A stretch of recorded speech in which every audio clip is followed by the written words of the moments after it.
ரீல்ஸை பார்த்தாலே ஒரே பிரியாணியாக போடுறாங்க. அம்மா மட்டன் பிரியாணி சாப்பிடணும் போல இருக்கு, ஆர்டர் போட்டுமா? 4 பேருக்கு எவ்வளோ ஆகும்? 1000 ரூபாய்க்கு மேலே வந்துடும். 1000 ரூபாய்க்கு மேலேயா? இந்த மூட்டு போய் 2 கிலோ மட்டன் வாங்கிட்டு வா.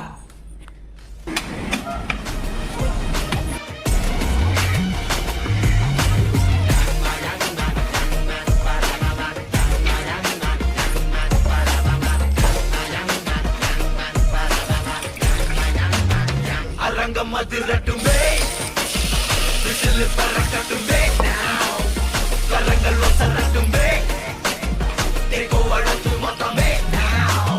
குழந்தை சிரிப்புள்ள பேசுதா, இமயம் வல்ல போல மாசுதா, மனச பறிக்கிற கிரேசுதா, ஜெனசி ஒன்ன பத்தி பேசுதா.